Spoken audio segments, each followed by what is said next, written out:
Tell you the views represented on this show are not necessarily those of this station or its management. This radio show contains differing points of view on current political topics, and due to the nature of its contents, it should be heard by everyone. Thank you for listening. Now live from the heart of liberal Wisconsin, where the political party is just beginning, welcome to the Devil's Advocate Show. Best friends proving it's never personal, only politics. Please allow me to introduce myself. Now here are your hosts, Dom and Crute. Welcome to the Devil's Advocate Radio Show. It's Wednesday. I feel like we just made it by the skin of our teeth. At least me. I only speak for me. How you doing, fans? I feel like I've run a marathon, but I've stayed in this room the entire time. Woo. You know, now that you guys do this lead-in show, the turnaround between the greatest lead-in ever and the greatest radio show ever, you know, I'm still giving you a pretty good second billing. Hooray! You know, the turnaround, the gap has narrowed significantly. So, anyways, no more dawdling, Fruity. Get your social medias. Get ready. There's a show. I'm just picturing you rolling around in your chair with a lollipop. Oh, over in my office? Yeah. I called it prep time. Okay. You know, like Trump had executive time. Oh, yeah. That's very important to do. You watch Fox News for 3 hours? Well, not Fox News. Not really. I have moved away from the incessant watching of the cable news. Maybe an hour a day. Maybe an hour a day. That's probably it. I got better things to do with my life. That Chiron can be really it can take over your life after a while. You know, when I will turn to the incessant cable news watching again, the day Merrick Garland indicts Trump or anyone in the family, and there's a trial, and hell, I am making an early pledge. We will have gavel to gavel of the Trump trial right here on Devil Radio. I will relish those moments. But Merrick Garland given some testimony on the Hill today. And what I said someday it's going to be Merrick Garland Day. It's not today. We do have some sound, not Merrick Garland sound, other people. You know, had he indicted any of the Trumps, might play some sound from the witness, if you will. Instead, you know, others. Real quick. Just picture Merrick Garland every day waking up and going, today's going to be my day. Let's see what the devils have to say. Oh, man. And then just getting kicked in the face. You know, too bad we're not on the airwaves in D.C. You know, theoretically, he could. Like, oh. He's the one in D.C. right now listening. I'm sure he is. The one guy. Anyways, big show. I got a big show. Let's stick with the important part. Merrick Garland, if you're listening, you could be a part. 844-967-2789. Everyone's participation is encouraged. Although, you know, there are a few getting on my nerves. Anyways, 844-967-2789. And for the big show, I got a co-devil joining me about 3:30. John Nichols from The Nation. He is a crowd favorite, a Wisconsin favorite, a hometown favorite, friend of ours, John Nichols, 3:30. And also, and, you know, there's going to be a few good lefties, a few good Democrats listening to my voice right now that are going to cringe a little bit. Christina Nuemann-Ortiz, Voces de la Frontera. And they are the big immigrants right group. They're, I think, based out of Milwaukee. And they're going to do a big action coming up tomorrow. And it's going to be directed towards progressive Democrat U.S. Senator Tammy Baldwin. So, you know, whether or not that makes you cringe, we'll have our friend Christina Nuemann-Ortiz on the big show 405. She'll make the happy hour just a little happier for everyone except for perhaps, you know, Senator Baldwin and her staff. So that to look forward to. Also coming up on some big shows soon, including tomorrow's big show. We got this big U.S. senatorial race coming up in the great state of Wisconsin, right? And we've got another of the candidates going to do a little get to know you tomorrow. And this guy's making a few headlines this week. Peter Pekarsky. And you're like, well, who's Peter Pekarsky? And I'm not sure if I can say that name. And, you know, Crudy struggles with all names. So I've started to learn Peter's name in deference to the fact that candidate Peter Pekarsky was the first Democrat to get up on the radio airwaves. We know young Mr. Lasry, who is a recent co-devil for the entire hour. I think that was Monday, just the other day. Well, he's up big on television. Nobody's senator but yours, I think he said the other day. Well, Peter, perhaps of lesser means and, lesser lineage. Peter is up right here on this fine talk radio product. So if you hear his ads, here's what I would say. I appreciate any candidate in a big, thick field like the U.S. senatorial race, because you got at least, 10, 11 Dems vying for the same nomination. And you got a couple that, they're statewide office holders. We've got Lieutenant Governor Mandela Barnes right here in the great state of Wisconsin. And his co-deviling opportunity, hopefully he'll, take up my invitation soon. And we know that Sarah Godlewski, who is the state treasurer of the great state of Wisconsin, she's going to take her chair, the co-deviling chair, on November 1st. So next Monday.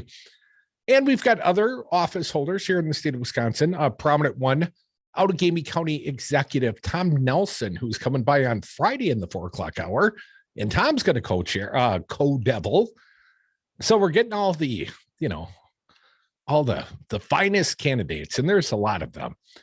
But I admire Peter, because he's, bought some ads right here on this fine radio platform. He is embracing the progressive radio audience.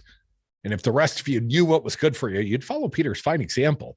But beyond that, Peter is making some headlines today, and he's out there in the Journal-Sentinel. He has threatened a lawsuit over absentee ballots.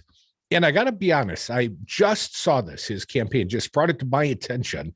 So I admire them. They're out there doing their job. They're seeking some earned media, and they're going to get it right here on the Devil's Advocates. I will research this topic a little better, and then we'll have the source of this brand new breaking news at the Journal-Sentinel, Peter Pekarsky. Again, he's an attorney by trade and a U.S. senatorial candidate in the great state of Wisconsin, joining me tomorrow at 4:30. So boom, that's a lot of setup.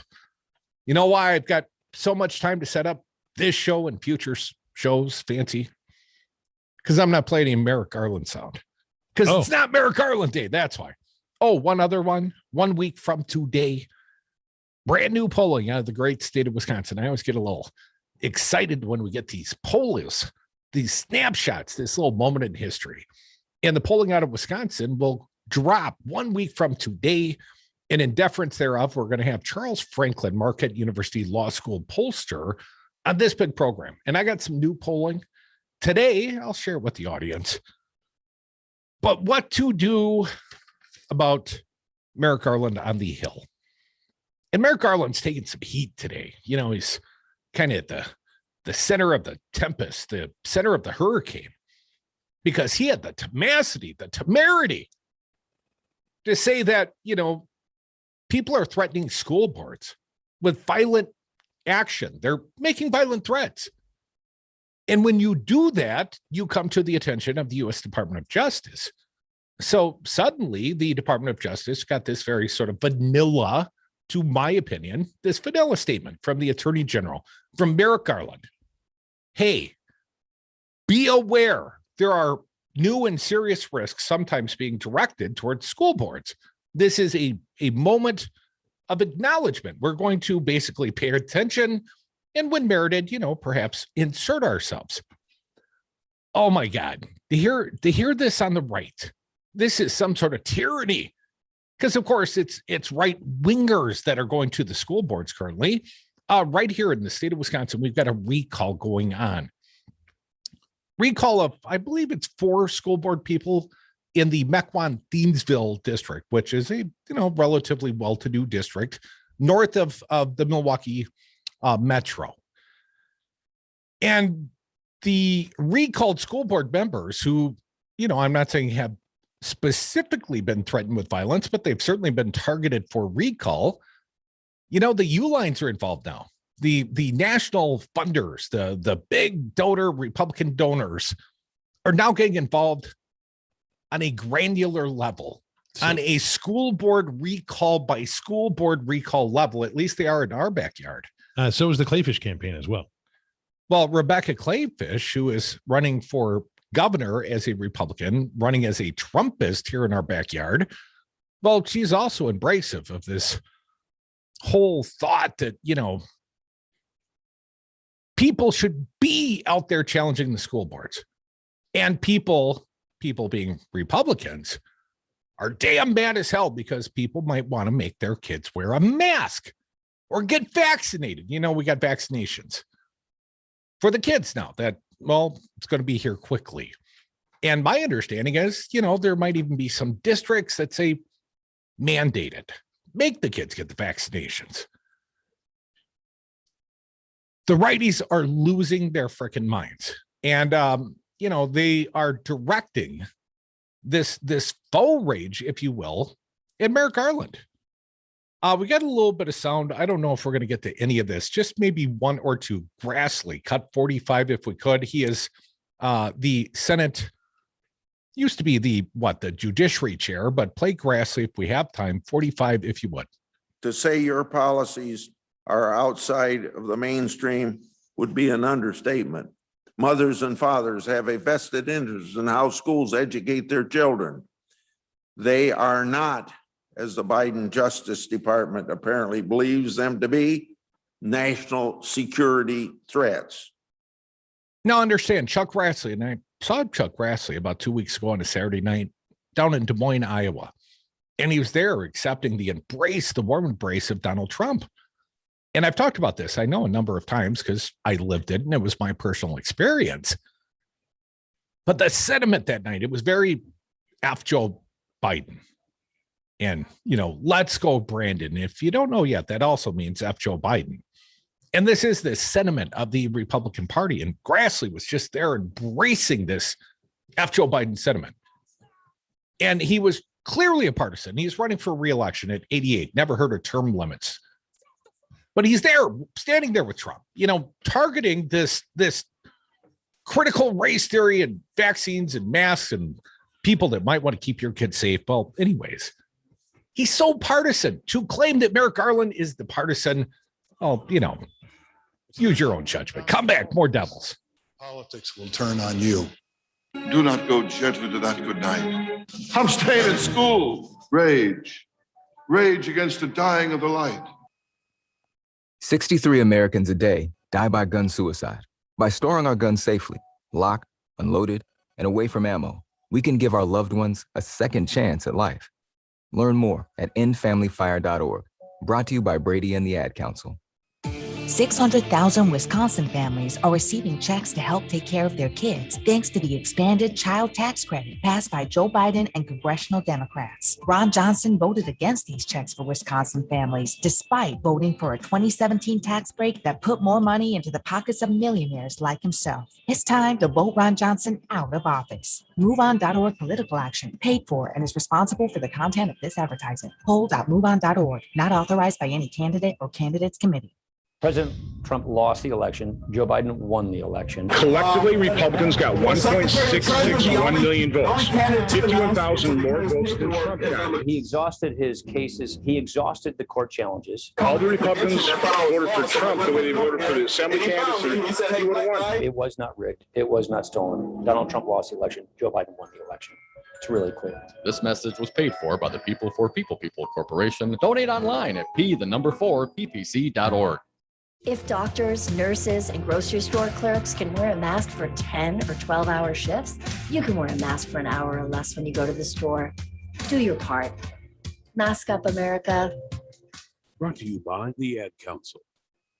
Wisconsin Republicans have put forth a legislative proposal. Oh, they're going to take the Medicaid money for like $2 billion? No, not that one. That one's highly popular. Oh, they're getting behind voting rights. That's awesome. No, they've perhaps got differing advocacy on voting. They finally come around on some gun safety legislation. No, thoughts and prayers. That's our plan. Well, then what have they been doing then? Legalize marijuana. No. Listen to Devil's Advocates weekdays from 2 to 5 p.m. You'll get nothing like it.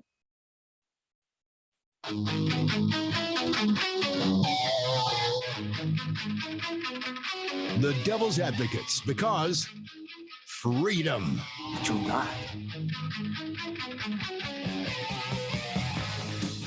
Welcome back to the Devil's Advocates Radio Show, the HumpDay Edition. John Nichols, he'll be along soon. You could join us right now, live via phone at 844-967-2789. Garland, Merrick Garland, testified on the Hill. I think perhaps the most outrageous of the Republican attacks on the Attorney General, Tom Cotton. You know that guy. Cotton today told Merrick Garland, the Attorney General, thank God you're not on the Supreme Court. Quickly, Attorney General Merrick Garland on Wednesday clashed with Republican senators over the Justice Department's efforts to crack down on violent threats against school boards. How dare they? With one GOP member telling the former judge, thank God you're not on the Supreme Court. Senator Tom Cotton, Republican from Arkansas, made the remark during a heated exchange. Heated, I tell you. In which the senator tried to tie the Justice Department's new school board policy to an incident in Loudoun County, Virginia, where a teenager was accused of sexually assaulting a fellow student in a school bathroom. This testimony, your directive, your performance is shameful, Cotton said. Thank God you're not on the Supreme Court. You should resign in disgrace, Judge. Cotton's remark came during an oversight hearing before the Senate Judiciary Committee, where Garland faced repeated attacks from Republicans over the memo that was issued earlier this month offering federal assistance to schools and local law enforcement amid a rise in violent threats against education officials and teachers. I'm going to say it again. How dare they? Before joining the Biden administration this year, Garland was a judge on the influential D.C. Circuit. We all know he was nominated by Obama to fill a vacancy on the Supreme Court when Scalia died in 2016. But of course, he never got a hearing, and he will not get a proper hearing, not here on the Devil's Advocates Radio Show, not until the Attorney General, Merrick Garland, drops some frickin' Trump indictments. Then we'll make it your day, sir. 844-967-2789. Jake from Milwaukee. Jake, man, you're the first call. Welcome. Yeah, I am Joe Republican LLC running for the school board, and I promise I will make your children more stupid, sicker, and dumb than you will ever want in your life. So please vote for me for the school board. Hey, some may die. I'm interested in hearing some of these ads for these crazy QAnon right wingers who are giving death threats to people. I mean, it's a hard enough job as it is, right? And you're basically doing it for no money. You're basically doing it for free on the school board. Not completely free, but some areas, yeah. And so are any of these like stupid, idiotic parents, which one of those is going to try? No, they're not. They're not going to. And some like Kevin Nicholson, some like proxy for Dick Uline. If you look at Kevin Nicholson, you can see Dick Uline's hands up his butt, talking his mouth. Well, Uline's the billionaire from here in the state of Wisconsin that our buddy Ron Johnson gave at least half of a 21. No, let me correct myself. Gave him about a $215 million single year tax break for which he and the widow Hendricks returned the favor with about $21 million in donations back to Ron's campaign. But the Ulines, they're the ones that are currently involved in this, school board recall in a local district in the state of Wisconsin. Because, they got more money than God. And ultimately, so what? 50 grand if you throw it in and overwhelm. I guess so is this? Go ahead. Oh, so is this? Okay, so I'm just trying to weigh this up. Is this like an act of desperation, or is this an act of strength? This is an act of strength. These right wingers. It is an act of strength in this regard, Jake. What they're doing is working to energize their base. Let me give you a scary little stat. This is a Morning Consult poll. This one came out today. The Morning Consult poll offers some measures of relief for Republicans worried that voters won't turn out amid talk of vast election conspiracies. Politico first reported this because Republicans are basically saying it's all rigged, right? And Republicans, sort of the inside the Beltway Republican sorts, Jake, they're nervous that the Trumpster sorts aren't going to actually show up and vote. But here's what the Morning Consult polling shows. A full 92% of self-identified Republican voters say they plan to vote in the 2022 elections, in the midterms next year. Just 4% say they don't plan to do so. Jake, by contrast, just 70% of self-identified Democrats say they plan to vote next year. 29% have no plan to vote.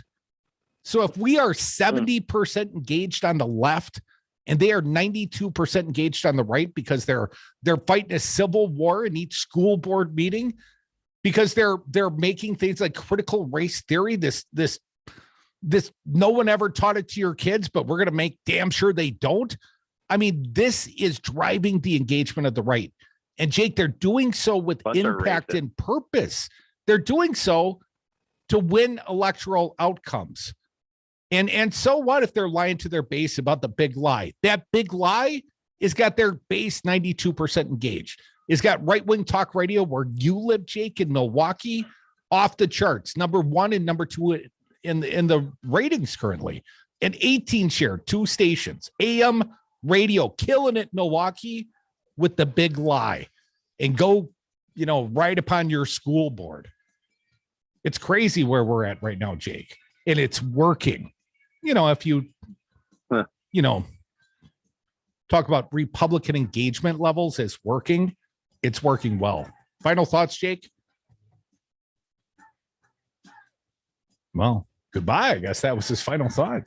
Could have said goodbye, Jake. Stick around. I hope he will. John Nichols from The Nation going to join us next. When we're done with John, or more accurately, when John's done with our little product here, I hope he says goodbye. Then just click. Zoom meeting has ended. You'll be on the phone. We'll hear the big click.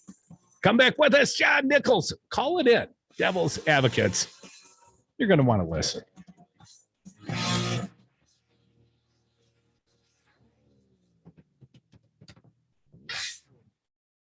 We have found the witch. May we burn her? Because there's nothing more important than education. Burn already!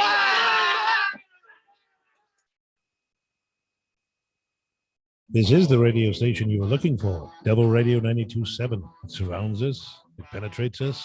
It binds the world together. Help me, Devil Radio. You're my only hope.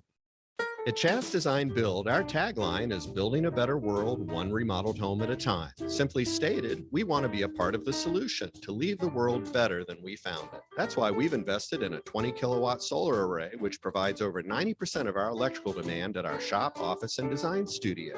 And that's why we invest in local causes which provide opportunities and which confront structural inequality. At Chad's Design Build, we are proud to partner with you, building a better world, one remodeled home at a time. President Trump lost the election. Joe Biden won the election. Collectively, Republicans got 1.661 million votes, 51,000 more votes than Trump got. He exhausted his cases. He exhausted the court challenges. All the Republicans voted for Trump the way they voted for the assembly candidates. He would have won. It was not rigged. It was not stolen. Donald Trump lost the election. Joe Biden won the election. It's really clear. This message was paid for by the People for People Corporation. Donate online at P4PP. A virus update. I'm Ed Donahue with an AP News Minute. Stocks finished mixed. The Dow down 266 points. Merck has agreed to let other countries make its coronavirus pill. The AP's Julie Walker has the story. While Merck is still waiting for FDA and European authorization for the first of its kind antiviral drug, decisions that could come within weeks, the new agreement allows the UN-backed Medicines Patent Pool to grant licenses to drug makers to produce the pill without those companies having to pay royalties until COVID is no longer a global emergency. Merck reported this month its COVID pill cut hospitalizations and deaths by half among patients with early symptoms. I'm Julie Walker. A new House report says at least 59,000 meatpacking workers became sick with the coronavirus. 269 workers died when the virus tore through the industry last year. That number is significantly higher than what was expected. I'm Ed Donahue. Paid for by government.com. The 1878 to 1921 Morgan silver dollar, a true American classic and one of the most iconic silver dollar coins in history. It has been 100 years since the last Morgan silver dollar coin was struck. But now, for a limited time only, full pound bags of original U.S. government struck Morgan dollars are being released to the public. That's right. You can own a full pound of 1878 to 1921 classic American Morgan silver dollar coins, all in very good collector condition with fully visible dates and mint marks. Guaranteed. Call 1-800-973-9712 now to secure collector-grade U.S. Morgan silver dollars by the pound, struck during the Wild West and the Gilded Age. Plus, receive a bonus American Collector's Pack valued at over $25, free with every order. Call 1-800-973-9712 now to secure your full pound bag of Morgan silver dollar coins before they are gone. 1-800-973-9712. That's 1-800-973-9712.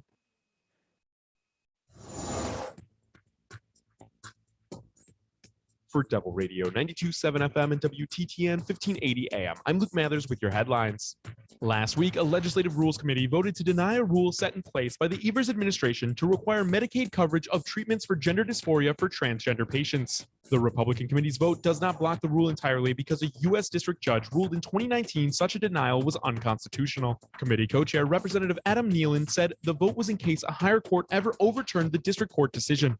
Harley-Davidson announced their quarterly earnings this week, which were better than expected for the third quarter. The Milwaukee-based company's overall revenue exceeded estimates for the quarter, up 17% to nearly $1.4 billion. The Madison Community Development Authority has partnered with a woman-owned Madison-based company to revitalize public housing between Regent Street, West Washington Avenue, and Park Street, known as the Triangle.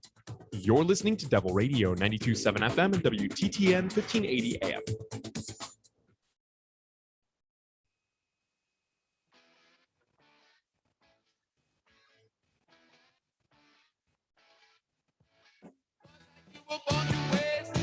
The Devil's Advocates, radio for the 99%.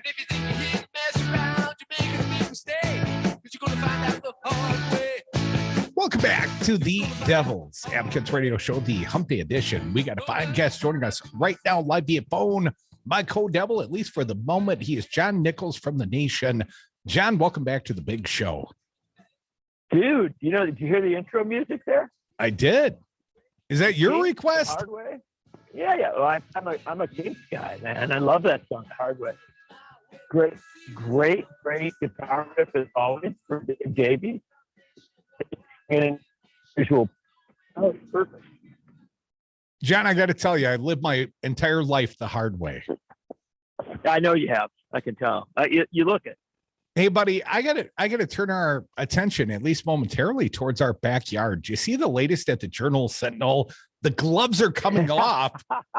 Kevin Nicholson, who ran for U.S. Senate, and once upon a time, I thought the guy was a Democrat, right? Only as no, stop. Okay. You didn't think the guy was a Democrat. He was the head of the Young Democrats. He appeared at the Democratic National Convention. He was like a full-on Democrat. Well, that gave me the impression he was a Democrat, John. The fact that his parents maxed out the Tammy Baldwin gave me the impression that he was raised in a Democratic family. Yeah, they don't back him. No. They don't back their own kid. Well, you know who he's not backing? The Republican lieutenant gubernatorial, former LT. She's now a gubernatorial candidate. Rebecca Clayfish, the one that jumped in full Trumpster.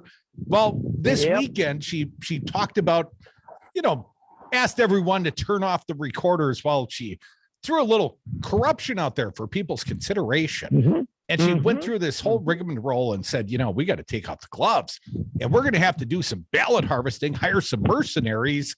And today, and it would appear as if Mr. Nicholson, who apparently is going to run for something, maybe he's kind of honing down his direction towards the gubernatorial race. But Nicholson called her, Rebecca Clayfish, as dumb as a bag of hammers. That's got to sting a little, John. Yeah, especially for the hammers.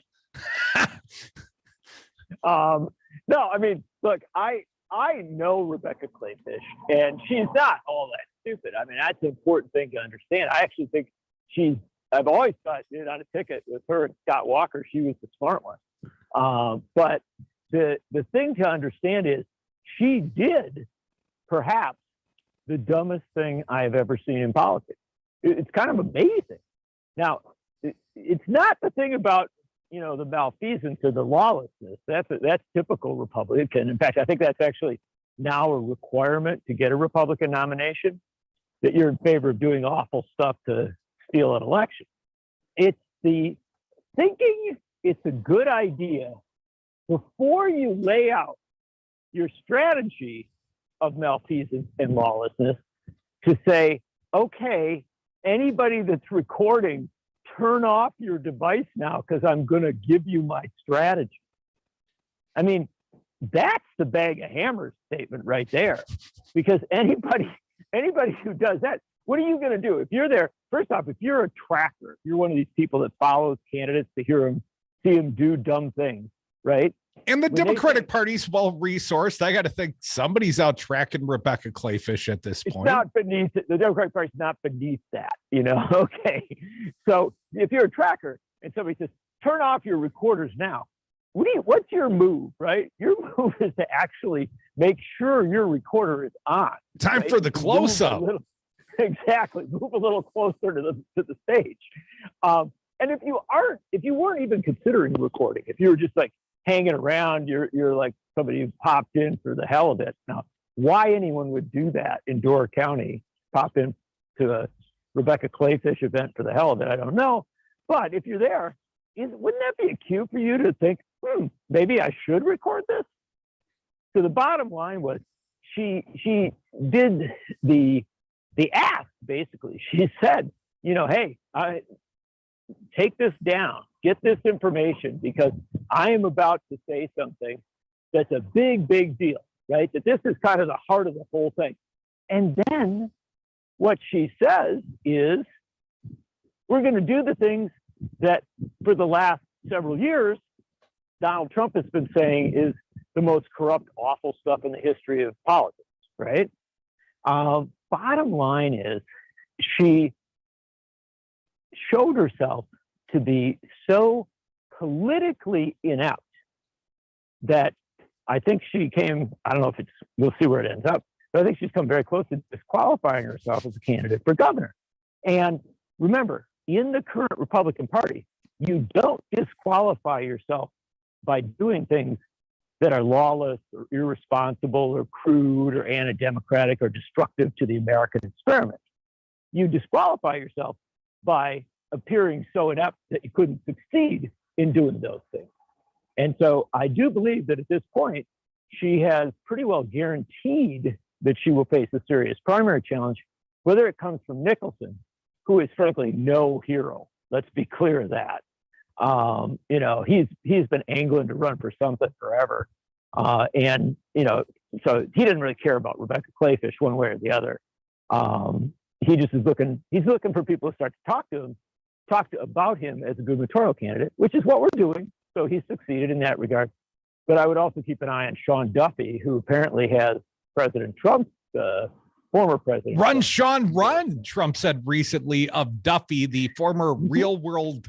And he was a log rolling champion of some sort, an athlete, if you will, John. No, I didn't watch The Real World as much as I should have, but did he appear naked in that show ever? I'm less clear, John, less clear, but Dominic used to appear naked on the radio constantly. We never held that against him. No, I don't hold it against him. I just think that's a tidbit that goes into the, it's like in the debate with Tony Evers, right? It's like Evers would say, well, I've never appeared naked on television. And then Duffy would say, I don't know. If I was Tony Evers, I would not use that line because I'd be afraid it hurled back against me, nor would anyone ever want you to, Tony. Yeah, right, of course. But bump. But okay. But bump there. But then in a debate with Rebecca Clayfish, didn't she just over the weekend say that after breaking the law, or apparently breaking the law, at least doing whatever it is, whatever kind of malfeasance, little campaign corruption between friends, corruption, blah, blah, blah. Then she said she'd have to shower with steel wool. Well, I know That's in the Joel quote, quite man. well, and I suspect that's always been sort of her hygiene method. No, I don't believe that. I disagree. I think you're wrong.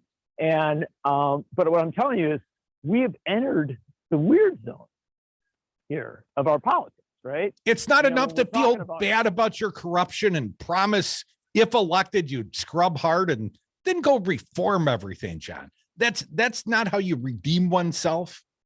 I just don't think that's the way to go. I mean, maybe I'm wrong, but it seems to be that when the discussion between two esteemed commentators such as ourselves has degenerated to the point where we're talking about taking showers with steel wool and whether some guy appeared naked on the real world. I mean, boy, I got to tell you, we're a long way from Warren Knowles and Pat Lucy. We've got our crack production staff working on that one, John. John Nichols from The Nation, my fine code devil, for the rest of this big hour. John, there is a gubernatorial race happening in the state of Virginia. Terry McAuliffe, and I've met him. I saw him at the DNC in 2016. He's the consummate Hillary Party insider, to my opinion, or at least I think he's cast as such. And then He looks like every fundraiser you've ever met.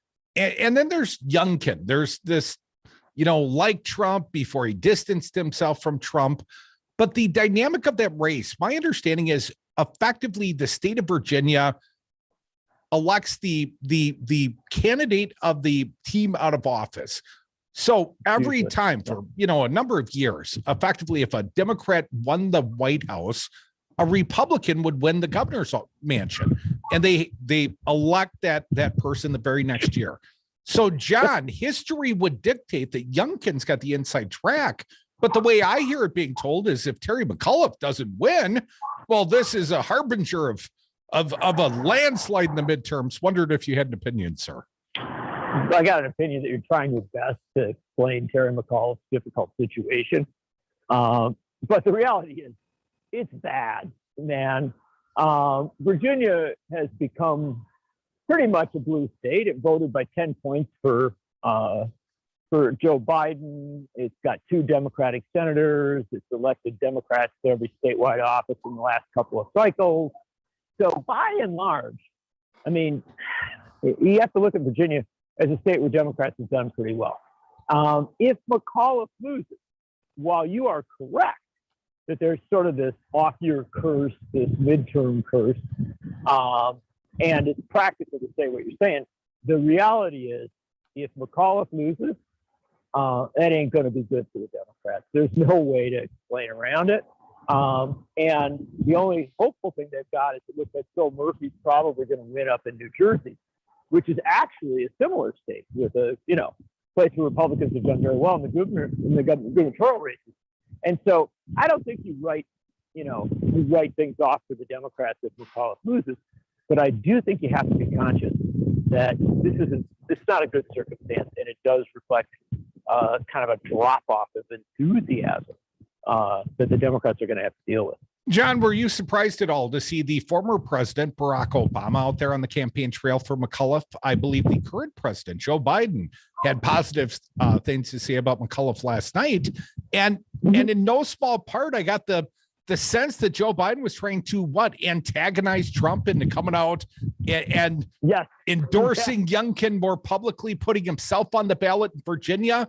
What do you think about the strategy of the former president, the current president, going out there and putting their reputations behind Terry McAuliffe? Well, I tell you, I think that's exactly what's going on.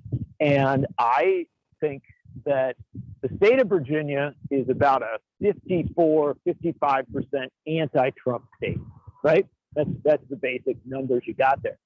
And so if you can make this a race between Trump and Terry McAuliffe's got a really good chance of winning that.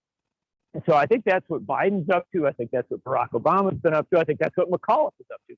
They're trying to wrap Trump around Youngkin. And Youngkin deserves it. I mean, he's clearly aligned with Trump on a lot of issues. And more than that, he's accepted Trump's endorsement. There's no lie there to suggest it. But Youngkin has done a very sly job of presenting himself as suburban dad. You know, he wears like sort of the loose sweater and the, you know, the khaki pants, and he's kind of easygoing and self-deprecating, and he's kind of the opposite of Trump in every way, personality-wise, style-wise. And so he's gotten a lot of traction there with that. And he's exploiting the school issues in some really cynical, pretty dark ways. And so he's viable. We have to accept that he's viable. And again, in the shorthand of our politics, I think that Joe Biden is smart enough to go in there and, you know, try and stir it up, make it a referendum on Trump and Trumpism. And if Trump fights for it, and I'm sure right now, I guarantee you down at Mar-a-Lago right now, there's like 4 aides holding Trump back. Oh, he's already. Do not go to Richmond. Don't go to Richmond. No, he's got a statement out at this hour, John. Here it is. Chanting, "We love Trump in Arlington, Virginia. Thank you, Arlington. See you soon." Trump said in a brief statement shared by his spokeswoman, Liz Harrington, on Twitter. Of course, John had to share it through a spokeswoman because he doesn't have a Twitter account. Come back with us. John Nichols helping me co-devil through this big hour. You know, maybe we got time for calls. We'll see. 844-967-2789. More with me and John. Come back with us, please.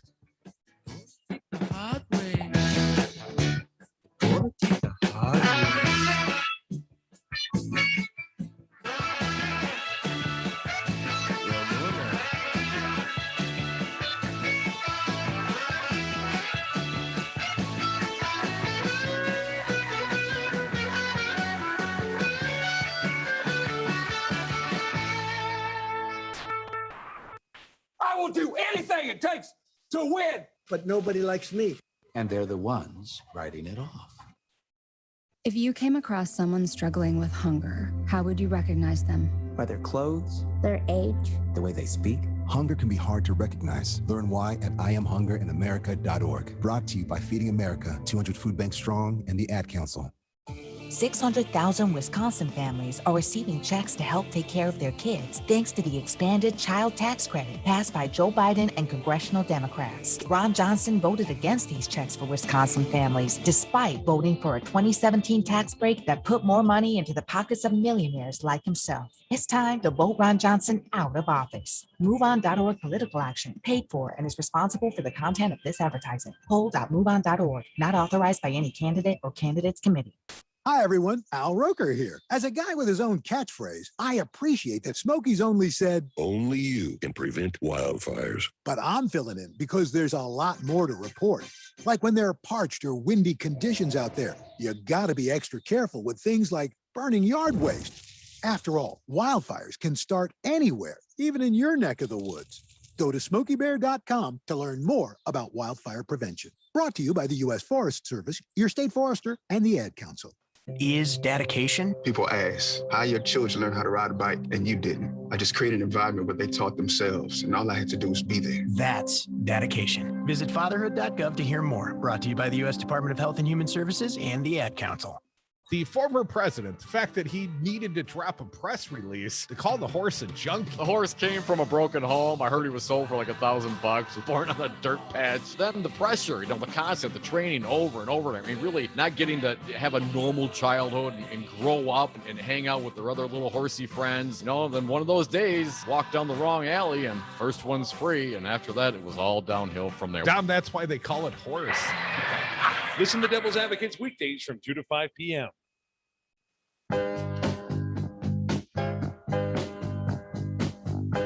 The Devil's Advocates, so relevant they have 1 foot in tomorrow. Welcome back to the Devil's Advocates Radio Show. Got a fine co-devil, at least for a few more minutes. He is John Nichols from The Nation magazine. John, thanks for sticking around. Here to serve. Well, you serve with dignified excellence, sir. Dignity. Let me ask you, the deal or the lack thereof, the infrastructure deal, man, I'm tired of talking about it. John, can't tax the rich, can't help the poor. We as Democrats, we talk about delivering for the American people. but we get a watered down version of our more preferred bill. First and foremost, sir, do you think we're going to get a infrastructure deal today or before Joe gets on the plane or someday soon? And B, will it be something less than satisfactory?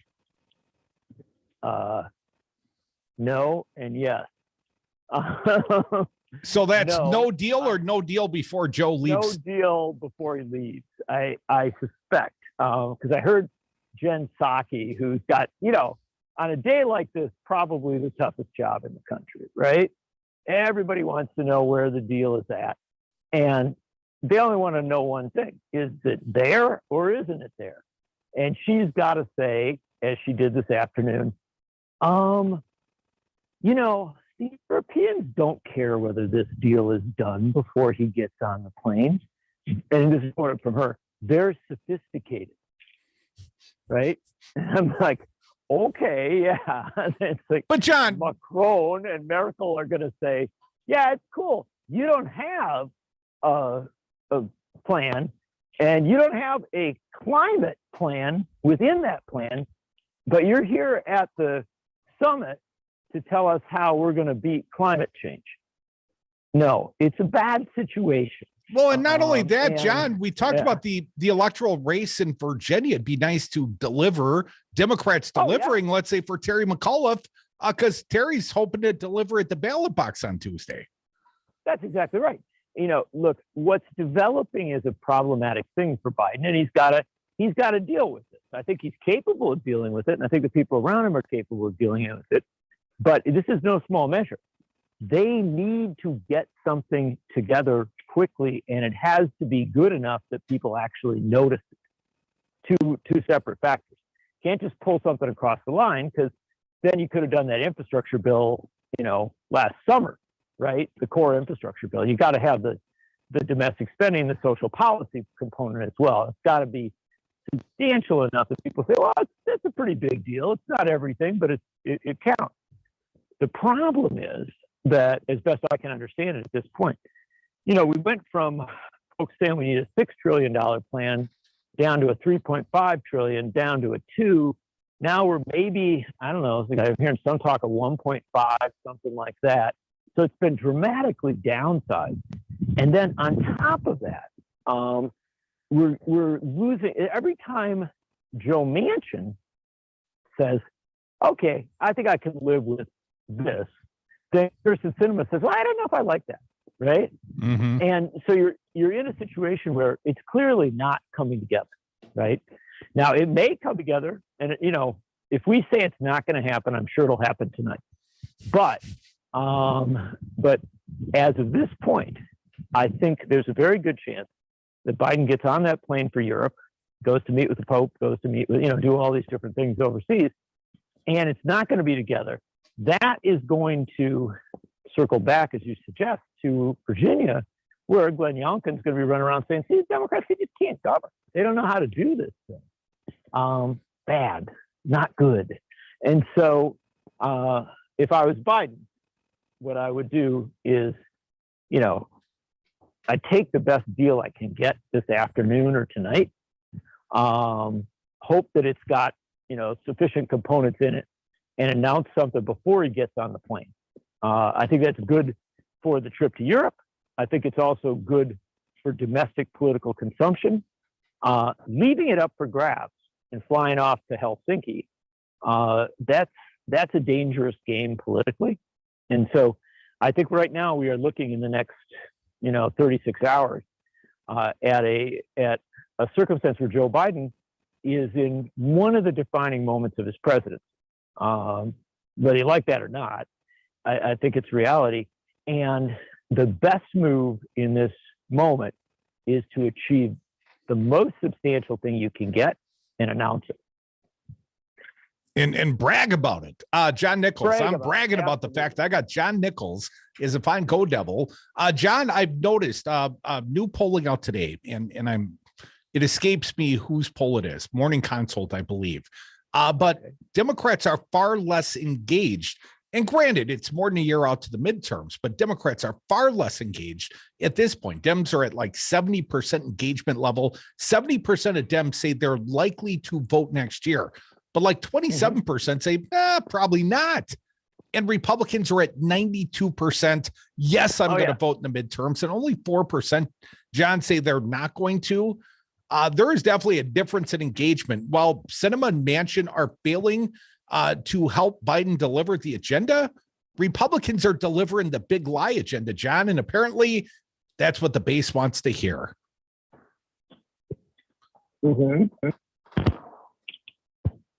Oh, shoot. Did I lose you, John? No, you didn't lose me. I'm here. So the big lie, we're not done telling it. It's still going on in the state of Wisconsin. While there's still a couple minutes here, John, any final thoughts on the big lie and the engagement? It's creating tremendous engagement on the right.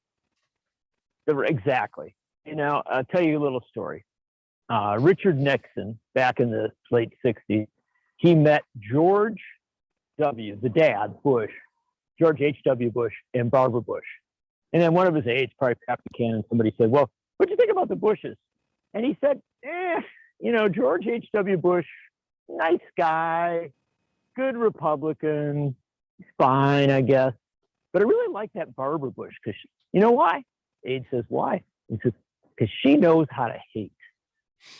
And Nixon, a fine judge of political organization and structure, hit the heart of the matter. Republicans know how to hate. They're very, very good at getting themselves organized around hating a Democratic president, around hating on Democrats. And Democrats just aren't as good at that. And it's from a moral standpoint, it's a compliment to the Democrats, right? It's to their credit that they're better people. From a political standpoint, it's a dangerous thing because the Republicans have generated enough hate and enough lies to put themselves in a place where their minority of voters, and remember, they have a minority of voters, could be sufficient in a low turnout election. So this is why, you know, again, Biden's got to start governing, got to start showing he can govern, and if whatever it takes to get Manchin and Sinema out of the way to prevent them from screwing this thing up, it's time to do that. John Nichols, I'd take you in a street fight with me any old day, man. We know how to fight. Liberals know how to fight. Thank you, John Nichols. Appreciate your time so much. It's good to be with you, brother. Come back. The 4 o'clock happy hour. Christy Nuemann-Ortiz from Voces de la Frontera joins me next. You have a builder as your president. It's a process. It's a process. We'll get it. You are the enemy of the people. I'm Satan reincarnated. Hey, I'm here from Knuckleheads. Have you seen our new location yet? Come on down to 520 State Street for all your CBD needs. We have a huge selection of gummies, oils, and a variety of other CBD products. We also have a gigantic walk-in humidor. The knowledgeable staff at Knuckleheads will work with you to find exactly what you need. Mention Devil Radio at checkout to get 15% off your next order. Knuckleheads, now at 520 State Street. We'll see you there. 5 your local single source IT solutions provider, specializing in cloud technology, consulting, servers, networks, and hosting. We manage your IT so you can focus on running your business. Enjoy technology. Enjoy 59s.com. Hey, it's Pizza Box Mike. I've got a show outside the Pizza Box. Be sure to listen on Saturdays at noon on Devil Radio. There is a reason why they won't let me on Facebook anymore. You are listening to WTTN 1580 AM Columbus, W224 EG Madison, always streaming on the Devil Radio app. AP News. I'm Ed Donahue. Police say they have recovered a lead projectile they believe Alec Baldwin fired last week on the set of a movie in Santa Fe, New Mexico. The film's cinematographer was killed. Sheriff Adin Mendoza says there was some complacency over how weapons were handled on the set.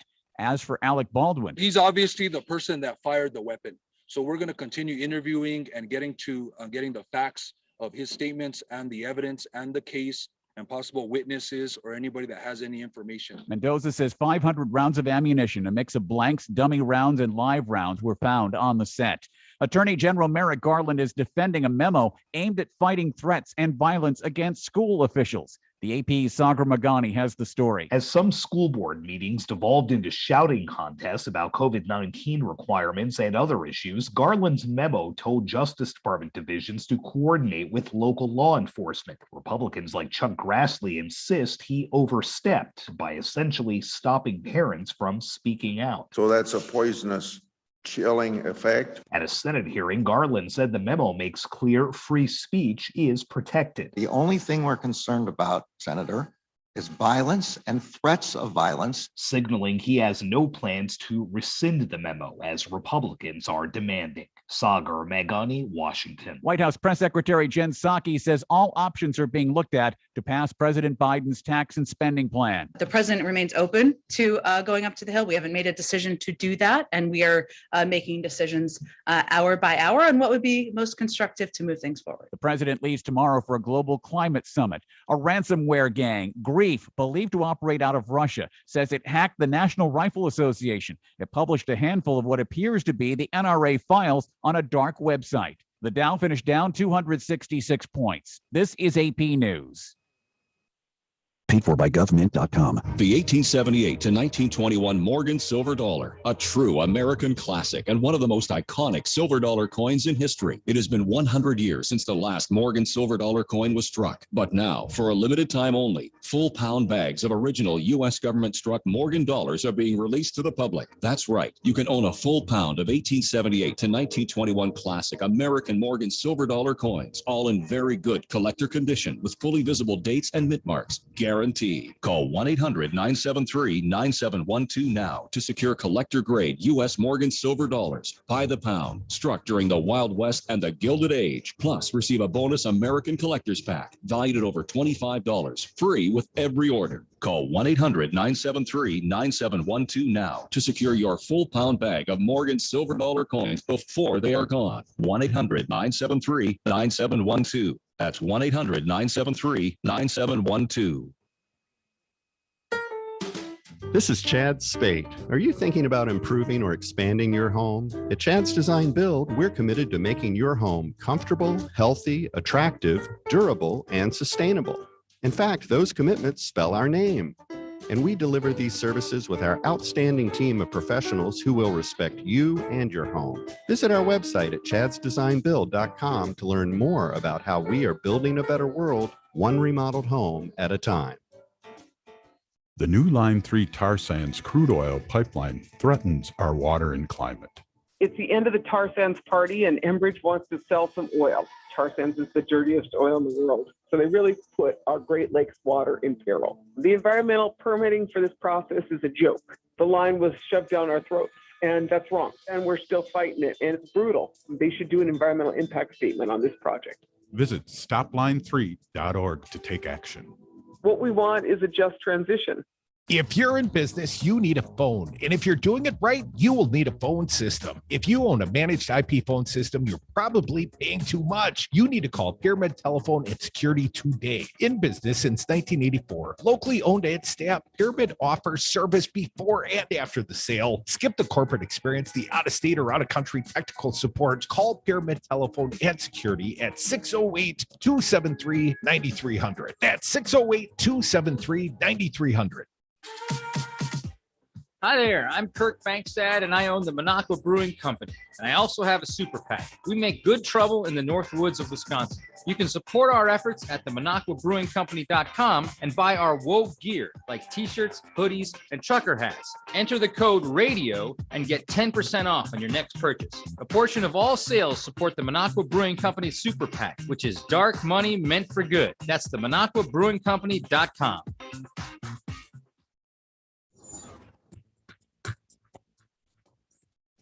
For Devil Radio 92.7 FM and WTTN 1580 AM, I'm Luke Mathers with your headlines. The Dane County Board will consider amendments to the upcoming county budget that would borrow $4.25 million in order to address homelessness in the county through large housing projects.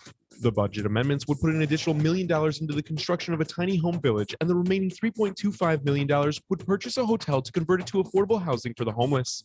The county board will begin debating aspects of the county budget next week, but these amendments would increase money proposed by Dane County Executive Joe Parisi for the two projects. County Executive Joe Parisi had slated roughly $2.5 million of COVID-19 relief funds for these two projects. Forecast of cloudy skies throughout the morning with winds up to 15 miles an hour and partial clearing throughout the afternoon. The high today is 59 degrees. Overcast skies expected this evening with an overnight low of 45 degrees. You're listening to Devil Radio 92.7 FM and WTTN 1580 AM. Warning, you are about to listen to the greatest radio show ever. And due to contractual obligations and to shield our airwaves corporate licensees from any semblance of liability, responsibility, and gullibility, we must tell you the views represented on this show are not necessarily those of this station or its management. This radio show contains differing points of view on current political topics, and due to the nature of its contents, it should be heard by everyone. Thank you for listening. 3, 2, 1. Now live from the heart of liberal Wisconsin, where the political party is just beginning, welcome to the Devil's Advocate Show. Best friends proving it's never personal, only politics. Please allow me to introduce myself. Now here are your hosts, Dom and Crute. Welcome back to the Devil's Advocates Radio Show, the Wednesday edition, sliding into the 4 o'clock happy hour. I'm happy that all of you have stuck around, and we're expecting a fine guest, Christine Nuemann-Ortiz from Voces de la Frontera. Christine, the number is 844-967-2789. We've had a little trouble connecting. We hope to get there soon. But in the meantime, I got a little good news story, question mark. I'm not sure if we describe this as good news, Fancy Brian, but I got a little smirk from this one, so I'm going to share it with you in the audience. Russian ransomware gang claims to have hacked the NRA. The NRA, a little bit right here. A ransomware gang believed to have Russian connections claims it just popped the National Rifle Association. The ransomware gang, known as Grief Gang, good grief, the Grief Gang, posted files on its extortion site Wednesday that it claims to have stolen from the NRA in an apparent attempt to pressure the NRA to pay them a ransom demand. The file names suggest that the attackers, while targeting the NRA with ransomware, a malware meant to lock up victim computers until the victim pays a ransom, were able to steal files about national grants in minutes from an internal meeting. Oh no. Here is a quick statement. I don't have any comment. According to NRA spokesperson Amy Hunter, oh, that's a shame. The Good Grief Gang is hammered, or ransomware in this case, the NRA. You know what? It couldn't have happened to a nicer and more well-deserving organization. Congratulations, NRA. There's no good guy in that story. No. But somehow I feel like we're all winners. Exactly. You're all winners for listening to the Devil's Advocates. Now we are joined by the eagerly anticipated guest. She is Christine Nuemann-Ortiz from the organization Voces de la Frontera. Christine, welcome back. It's good to be here with you all again. Well, it's so good to host you, Christine. And I understand you guys got a big action, so that's why we invited you. What's going on tomorrow at Senator Tammy Baldwin's office? Voces de la Frontera is inviting people to join us to do a picket and brief rally outside of her office, because while she has definitely supported with a public statement immigration reform with a path to citizenship be included in the Build Back Better reconciliation budget, the question now to all Democrats, including President Biden and Vice President Harris, is we're asking them to disregard the opinion of the parliamentarian, which is the Senate attorney, who has presented a biased opinion and has said that the money that had been allocated for immigration reform in this Build Back Better response to the pandemic be excluded. And the fact is that there is legal precedent as early as 1975, and it's definitely within their legal right to have the Vice President Harris say, I disagree with that opinion, and to keep the funding for citizenship for immigrant essential workers who've been at the front lines of this pandemic in that budget, and the majority of Democrats to vote for it. There's $107 billion that so far has been allocated to create a path to citizenship. This was something that here in Wisconsin was, a big reason why Latinos and immigrants turned out to vote for him and the Democrats. And it really was a second chance for the Democratic Party to deliver on a promise that had been made under the Obama administration and had failed to get passed even for dreamers. And so this is really a moment where it's not getting as much coverage as it should, but across the country, there has been a lot of mobilizing, and you don't even hear like what's in, what's out. Well, immigration reform is in, and it really hasn't gotten the attention it deserves. Usually immigration is considered a hot button issue, but it's really been the movement that's gotten it in there and kept it in there so far. So right before the House vote on end of this month, Halloween, it's really probably the last action that we'll be doing before this very key vote. Well, Christine, I have a couple questions. First and foremost, are we talking about Tammy's district office, Milwaukee, Madison, and above and beyond that? Tammy Baldwin, obviously a progressive ally to immigrants. Wouldn't this action be better placed at, let's say, U.S. Senator Ron Johnson's office?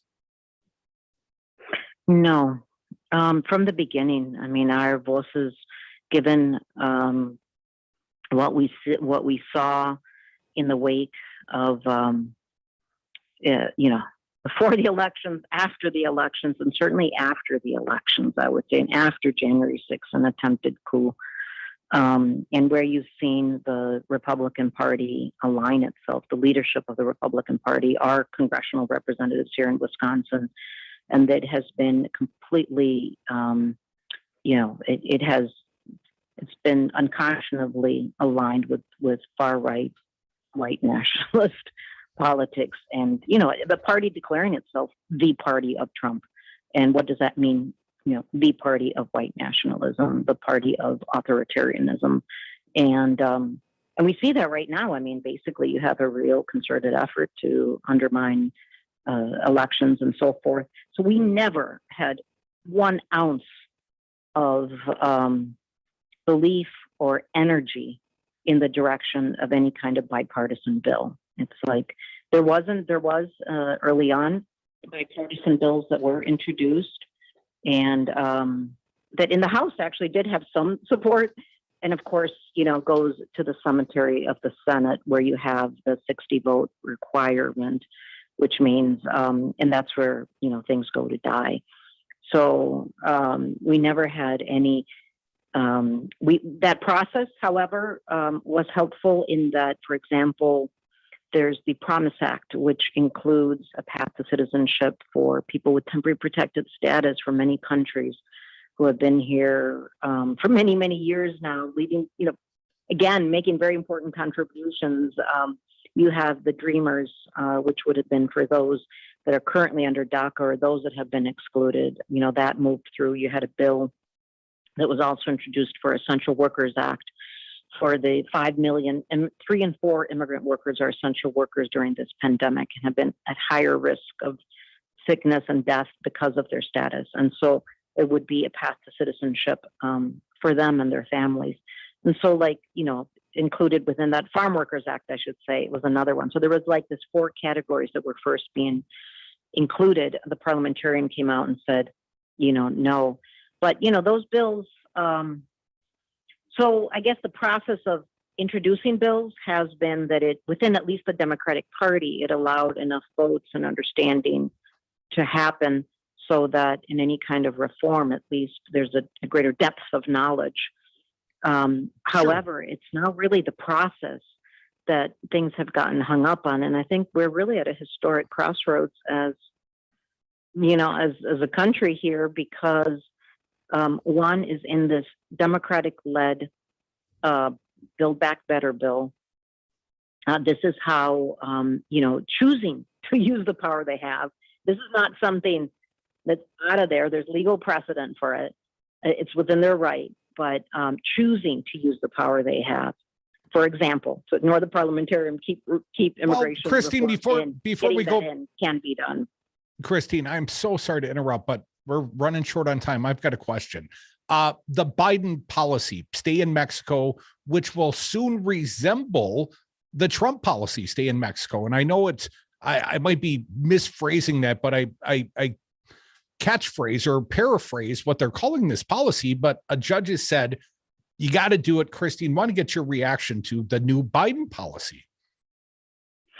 Well, it is extremely disconcerting, which is why we're doing these actions. The one in Milwaukee on Thursday is in the Milwaukee District Office, 633 West Wisconsin Avenue at 4:00. And here in Milwaukee, and there will be vigils in Madison and in Green Bay in the days that follow.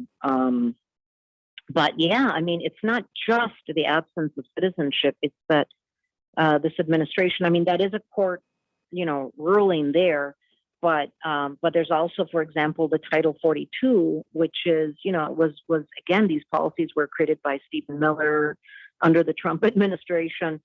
And these are very, cruel policies and against refugee and asylum seekers that are really undermining our laws, international human rights laws, to receive people in this country who are turning themselves in because they are fleeing violent circumstances. And in that case, it's extremely well documented. Like you said, that's kind of the catchphrase. It's been the way it was called, remain in Mexico, because there are people like from Haiti and from other countries that are not from Mexico, but who are basically in cooperation with like the Mexican government, who's like accepted it, to kind of trap people under very harsh circumstances. And it's very well documented that the conditions that they've created have even escalated even further the human rights crisis, because it exposes people who are already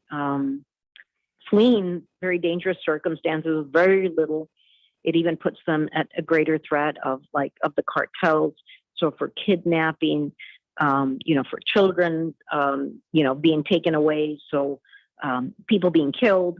So it's a human rights crisis. And that is part of the pressure where we kind of see history repeating itself unless we do something about it. And that's where the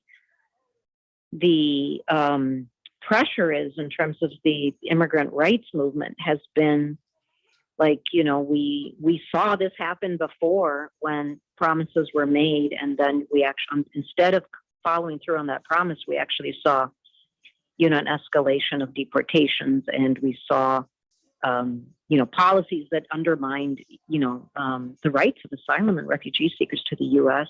Christine, and yet we are again. We're completely out of time. Here we are again. Thank you so much, Christine Nuemann-Ortiz, Voces de la Frontera. The action in Milwaukee at Tammy Baldwin's district office, 4 p.m. tomorrow. Thank you, Christine. Thank you. Bye-bye. Hi, this is Brad from Zero Res. If you need someone to help with your carpet cleaning, business or residence, please give us a call. We have the best system available and an amazing team of friendly technicians. Call us at 848-9000 or schedule online at zeroresmadison.com. At Knuckleheads, our knowledgeable staff knows the ins and outs of CBD. Whether you're a veteran of cannabis like the Double Radio team or a first-time customer, the Knuckleheads team has the information to answer all your CBD questions. Never heard of a tincture? We got you covered. Looking for something to address those achy joints? We got just the thing. Stop into our new location at 520 State Street and mention Double Radio to our knowledgeable staff to get 15% off your order today. Knuckleheads, your one-stop shop for CBD in Madison. Hey, this is Rocker, and I'm back on the patio at Salvatore's Tomato Pies on East Wash. I'm having a brand new cocktail you just have to try. It's called Divide and Concord. It features Rocker vodka along with Concord grape, thyme, St. Elizabeth's dram, and a touch of lemon lime. Ask for it by name, Divide and Concord at Salvatore's Tomato Pies. Find Rocker vodka and Rocker rye whiskey at Vic Pierce on Sherman Avenue. Please drink responsibly. The cold weather is coming, and for a lot of Wisconsinites, that means hibernating inside your house and praying for a good football season. But you could have an unwelcome guest in the house, and I don't mean a Vikings fan. I'm talking about radon, the second leading cause of lung cancer. Now, don't panic. You can work around it, but first you have to find out if you even have it. Work with the pros at Orion Inspections. That's Orion, like the constellation, not the Irish guy. Schedule your test today at orioninspections.com. Greetings, everyone. This is Nate Tim inviting you to my show, Lay of the Land, about life and politics in rural Wisconsin. Join me every Thursday at 7 p.m. for ideas, guests, and conversation on Devil Radio. WTTN 1580 AM News Talk Radio, built for the 99%, is rural Wisconsin's home for Devil Radio.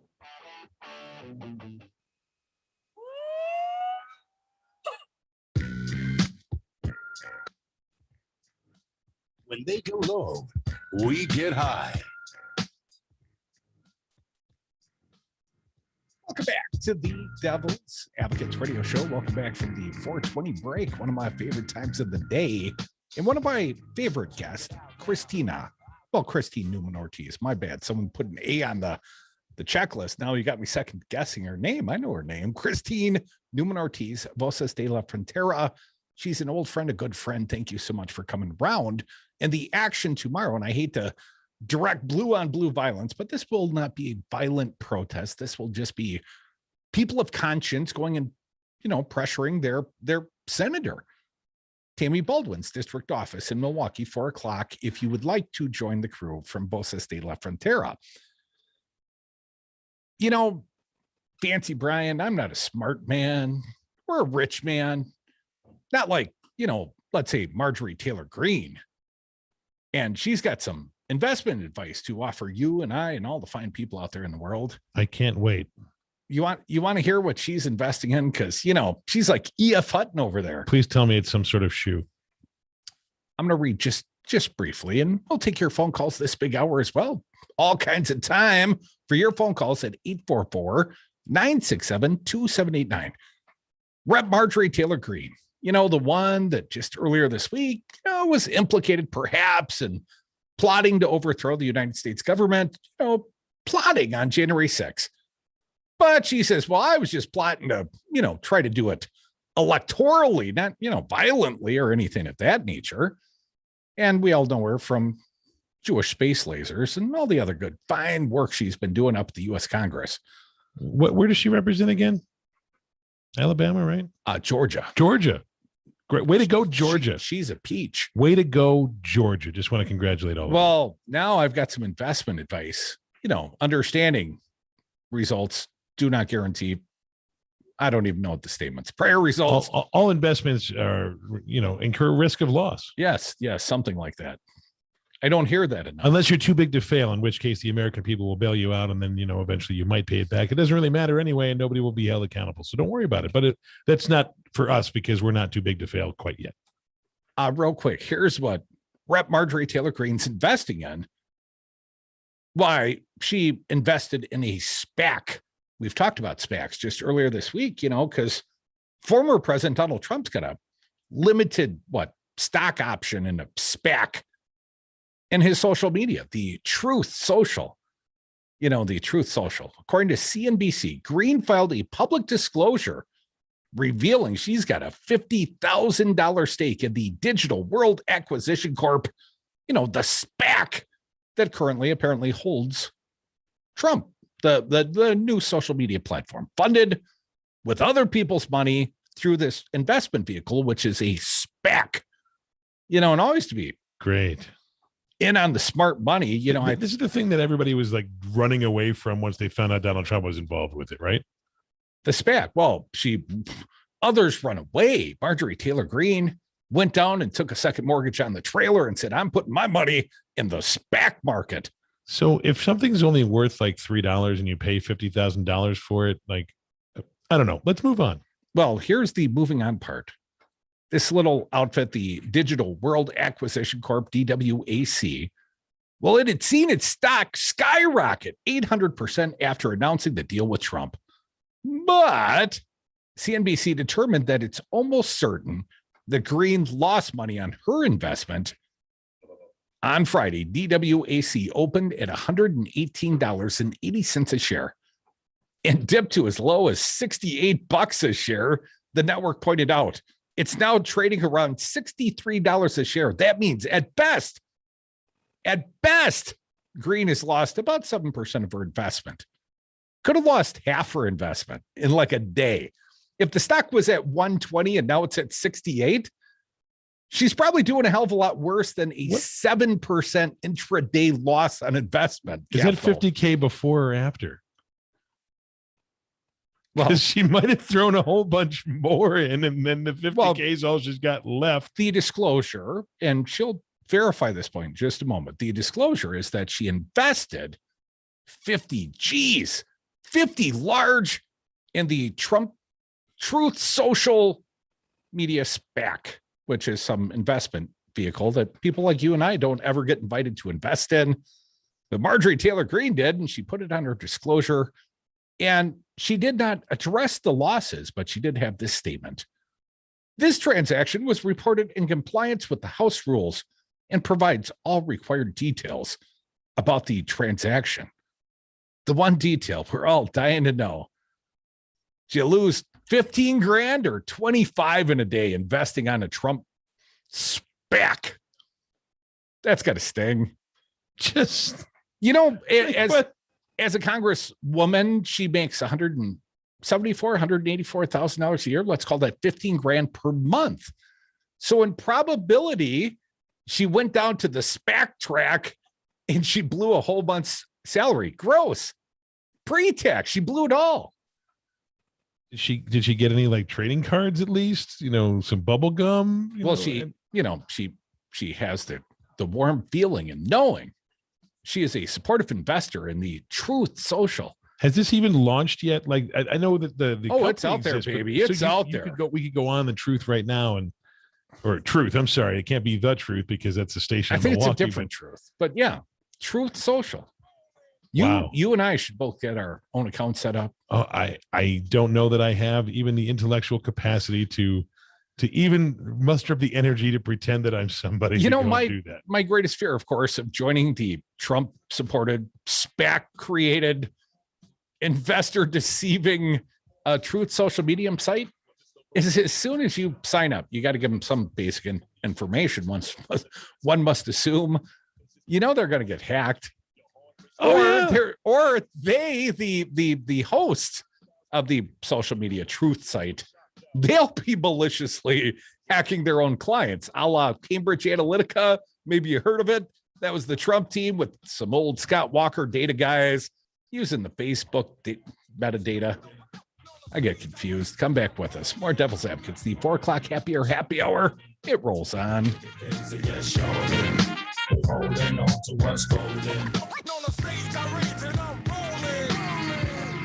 Today, I just stick to real estate. With the market these days, if you own anything but land, you own a popcorn farm. Moving in lock, stock, and barrel.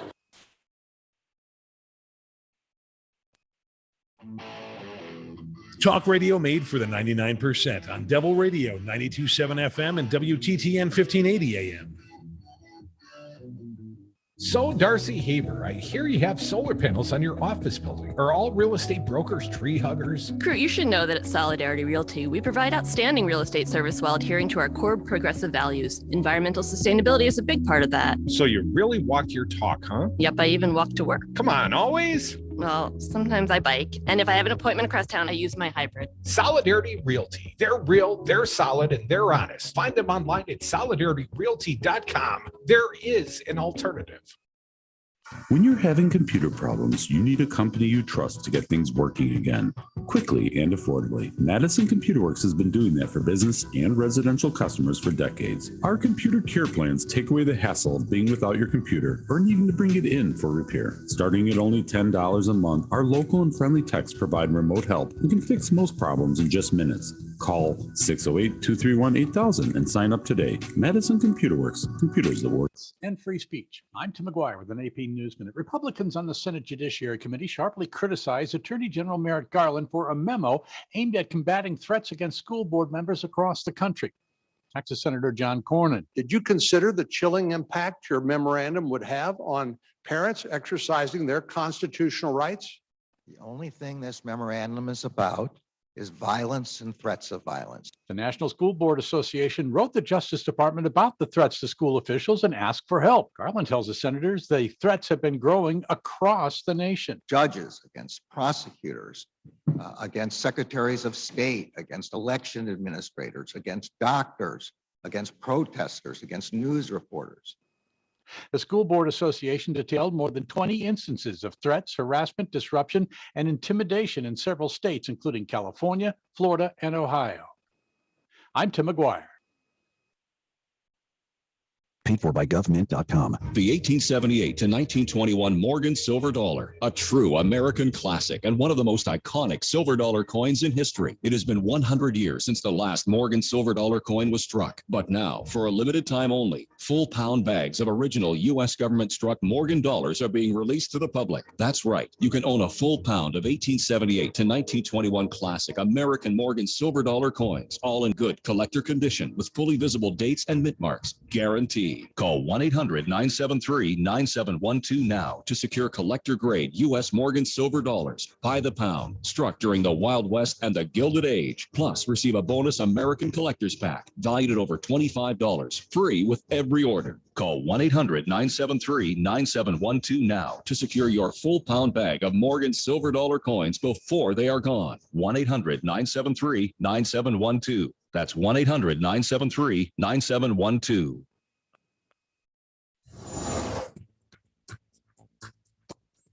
For Devil Radio 92.7 FM and WTTN 1580 AM. I'm Luke Mathers with your headlines. Dane County is working to address equity among its lowest wage earners in the upcoming county budget, but not all county officials agree on the best way to address the problem. Dane County Executive Joe Parisi has proposed including 2 raises for county employees of 3% in 2022, one in January and the second in July. The 2 raises are meant to address the increase of cost of living and inflation, but some county board members argue percentage raises only exacerbate wage disparities over time, and the lowest earners receive the lowest raises. The Dane County Board will take up the matter next week. On Monday, Assembly Speaker Robin Voss indicated that Michael Gableman's Republican-authorized probe may attempt to enforce subpoenas before the December 23rd court date, a Dane County judge set to hear their validity. Speaker Voss also hinted that the probe may continue into 2022, although it was supposed to conclude this month. You're listening to Devil Radio 92.7 FM and WTTN 1580 AM.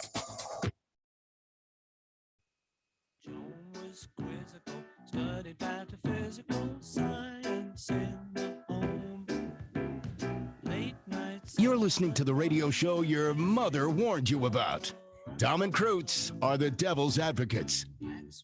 Welcome back to the Devil's Advocates radio show, the HumpDay Edition, the 4 o'clock happy hour. It rolls on. And I'm going to revisit this headline, and then we're going to get to the phones. As dumb as a bag of hammers, GOP gubernatorial rival. And that seems like news to me. I didn't realize that Kevin Nicholson had actually made any announcement. I know he's running for something, but of course he hadn't made it very clear. He's got the billionaire sugar daddy, the U-lines, that are backing his run for some office. But Molly Beck and Patrick Marley's headline at the Journal-Sentinel describes him as a gubernatorial rival who calls Rebecca Clayfish as dumb as a bag of hammers. So we're going to come back to that one because I think you, our fair audience, you guys, you good people deserve all the details on the latest from the Clayfish campaign. Pizza Box Mike, welcome back. What do you got for us? Well, if you want to, like, you're ready to go all over the place with John Nichols, why don't you come and hang with me a couple hours at the Capitol? I had a blast today, man. They got new cops there. New cops? Yeah. New cops, same as the old cops, Pizza Box? The chief is, and I addressed that. But, it always takes one of the guys that's been there for, at least 8 of the years of this nonsense in Wisconsin, especially under Chicken Irwin. But, yeah, it was well received by the high school class that was there to have their picture taken. When it comes to that part where it's time to do their thing or be with the tour guide and that, I don't do anything. But before that, they get Pizza Box tour. And we get to talk about what all these legislators and great leaders in the building have done. And there were a lot of people came up and said thanks, So Pizza Box, give us one highlight from your personal tour. Take us all on your little tour of the Capitol. Give us at least one example, some little insight you tell the visitors to the Wisconsin State Capitol. Well, I said to the class, and of course the lady that does the tour guide, and we don't name names because I didn't get permission, right? But she's on our side, right? And I said, hey, you know why we're all wearing masks and the Republican legislators aren't? And they all looked, the class, and I said, because they're not vaccinated. Ah, that was well received. Well, probably a truism. I was expecting something more, but that is somewhat insightful, Pizza Box. Just show them where they put up the Christmas trees and sang the COVID spreading carols last winter when the Capitol was closed. No, and I haven't shown him where Robin Voss, met his third wife and started an affair inside the Capitol while they were both still married, but they heard about it. Well, Pizza Box, you got to say allegedly, because you weren't there. 844-967-2789. Allegedly. Mark from SAC, welcome back, man. What do you got for us? Any scurrilous rumors? I think it's probably true. If it's Robin Voss, it's probably true. Did you hear that Scott Walker may have fathered a love child in college? Allegedly?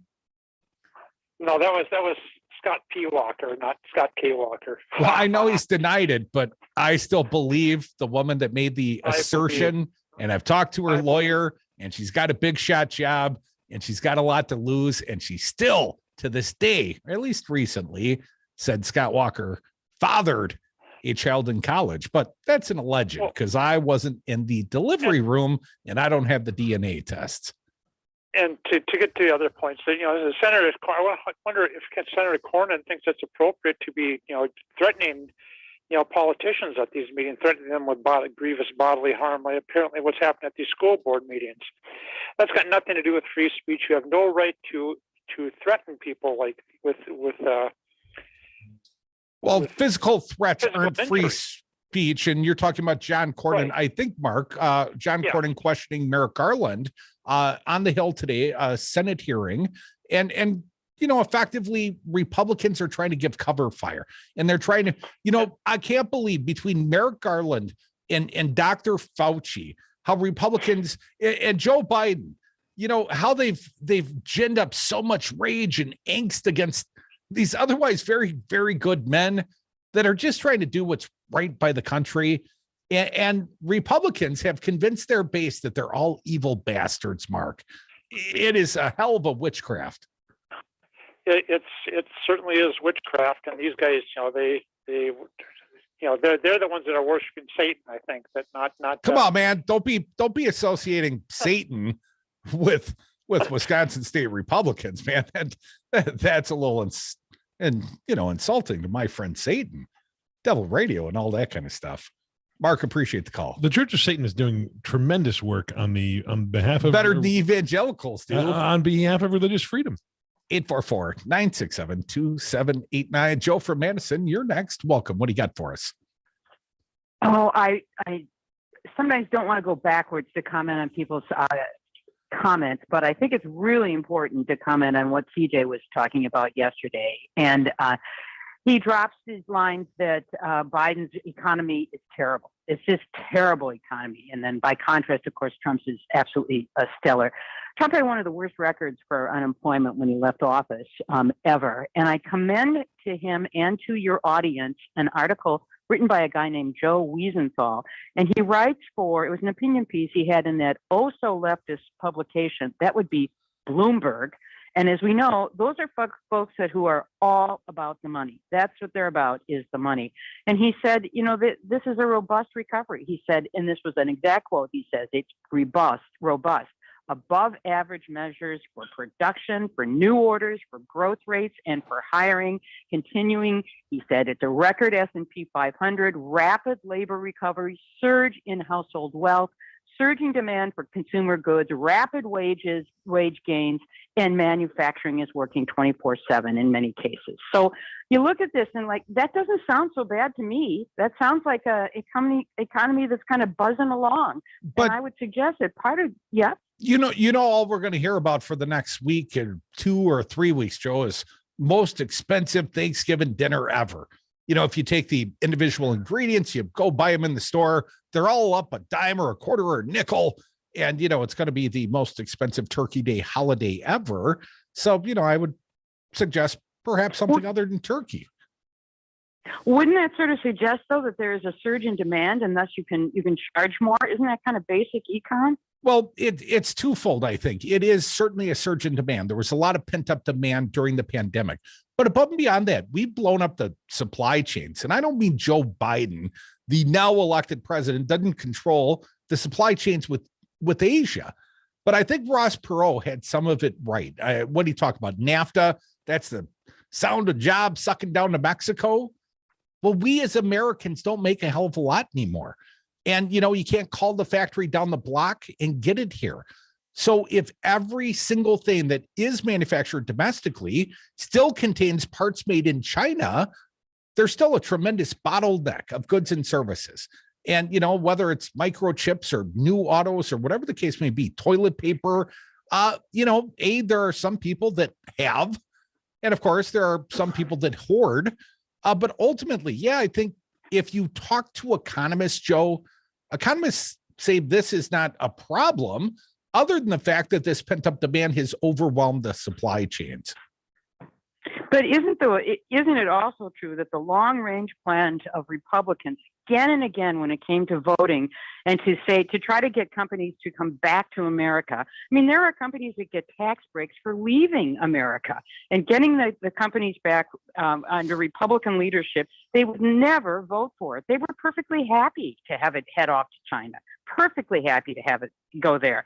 So I guess I would say it's never just one thing. And I think that when CJ drops the economy is terrible under Biden, what's his evidence? What I see is a reporter working for a very conservative paper writes about economics saying, according to the measures that he uses, it's looking good.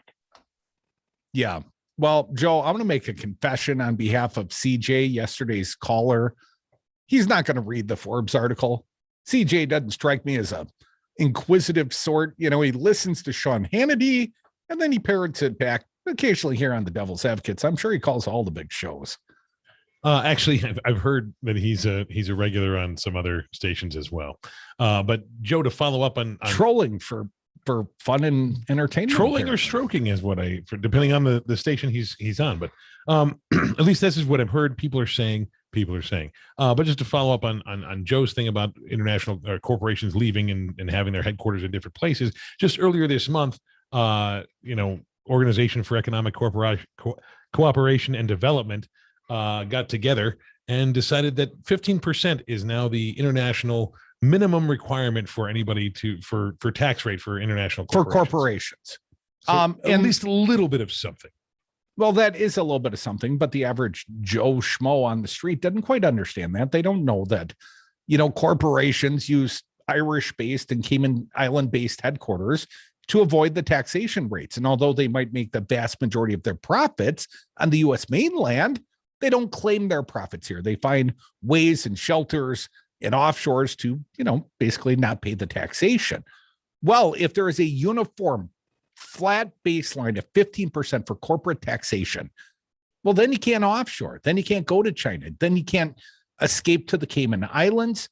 If there is a uniform, and of course, this is going to require some enforcement mechanism as well. And we know that the rich have lots of money and they often pay off the bankers. And that's how they, shield their large wealth, grandiose wealth from taxation. And you hear guys bitching and whining, this, talking to Elon Musk, especially, the billionaire tax. We talked about the billionaire tax yesterday for a bit on the show. And the billionaire tax effectively, at least my understanding, probably dead. Overly popular, very, very popular. Democrats, Republicans, we all agree. Rich people don't pay their fair share. And there are a lot of corporations paying zero taxation. And there are a lot of rich people that pay effective tax rates, maybe 8%. That's what they tell us they're paying. And of course, the IRS doesn't have proper enforcement mechanisms.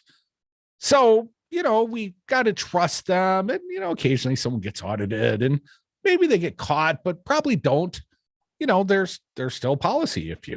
If you claim it. Well, unless the IRS disproves it and takes it away from you, well, effectively, you've saved the taxation. You know, rich people get to file their taxes differently than working stiffs. You know, you take your W-2 down to the tax preparer, a lot of us do, and, you know, they help you and maybe got a little mortgage interest and some insurance costs, some write-offs, and you write off against your gross, and they already took their taxes out, and you're hoping at the end of the year you get a little kickback from Uncle Sam. They held on to your money, sort of a interest-free loan you gave them because they held back too much money during the course of the year. And maybe you get a little tax return, you pay down the credit card debt come April 15th. But that's not how the rich do it. And in fact, the rich, in many cases, and this is what's so duplicitous about the bitching and the moaning of a guy like Elon Musk, a guy whose personal wealth went up $37 billion in one day, a guy who you could take 2% of all his money away and solve starvation worldwide, according to the UN. So this guy's bitching about the fact he might have to pay some taxation on capital gains he has not yet realized. So if his net worth goes from $1 billion to $100 billion, until he sells his corporation, he actually gets a check for $100 billion. He's claiming, well, I shouldn't have to pay any taxation. But if you got enough money, guess what? You don't have to work. And in fact, you can even take low interest loans, let's say, against your own money. And effectively, your assets can go up in value. You can borrow a little living expenses. And what do you know? That would be a write-off. That's something you claim the mortgage interest, just like anybody else can. So you would actually get a write-off on your only source of income, and you wouldn't be subject to the same taxation. But if your $1 billion goes up to $100 billion, you get to keep it all. And God forbid you try to tax a guy like Elon Musk and take, 2%. Man, couldn't sustain that. How would he live with, only 137 billion? What's his net worth? Approaching $200 billion. Could be our first trillionaire. If you spent $1 million from the year zero every single day until now, you'd still have more than what you started with. I don't know what that means. If you spend $1 million every day from year zero until the year right now, every single day between now, year zero and today, 2021, you'd still have most of his fortune left. Come back with us. Well, I still got a few shekels rubbing a hole in my pocket. More devil's advocates.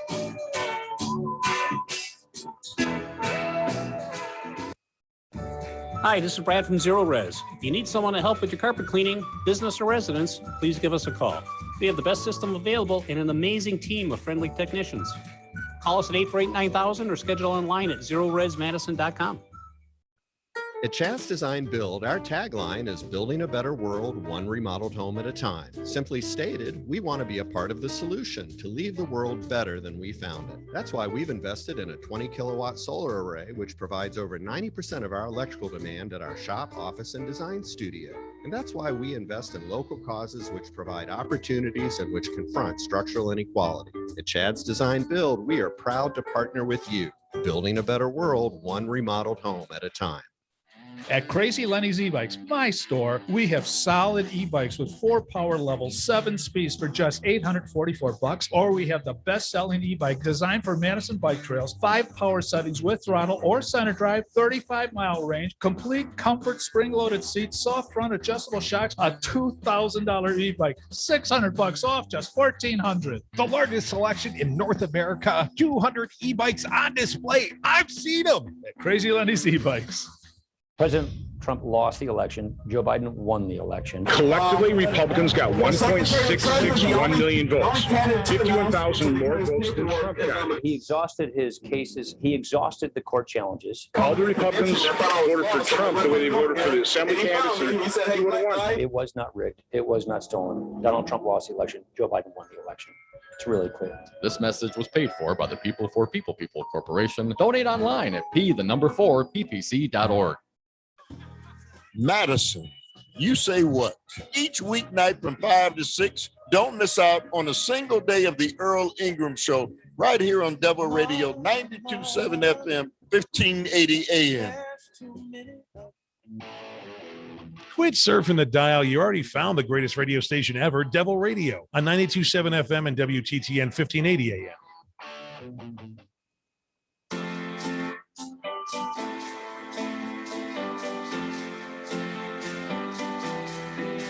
Devil's Advocates, they refuse to do math on the radio.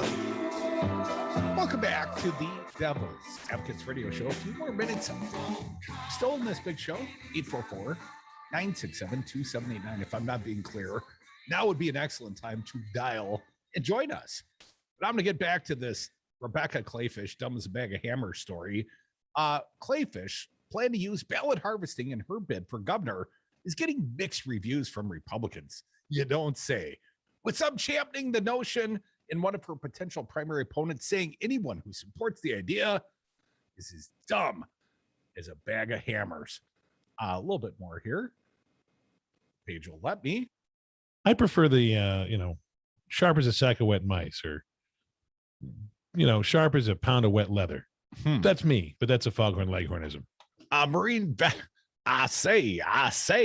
A Marine veteran, Kevin Nicholson, made the comment at an event Tuesday in Oshkosh, hours after the Milwaukee Journal-Sentinel reported Clayfish over the weekend called on Republicans to hire mercs and host ballot gathering events to compete with Democrats in 22 and then ban the practice after she's elected.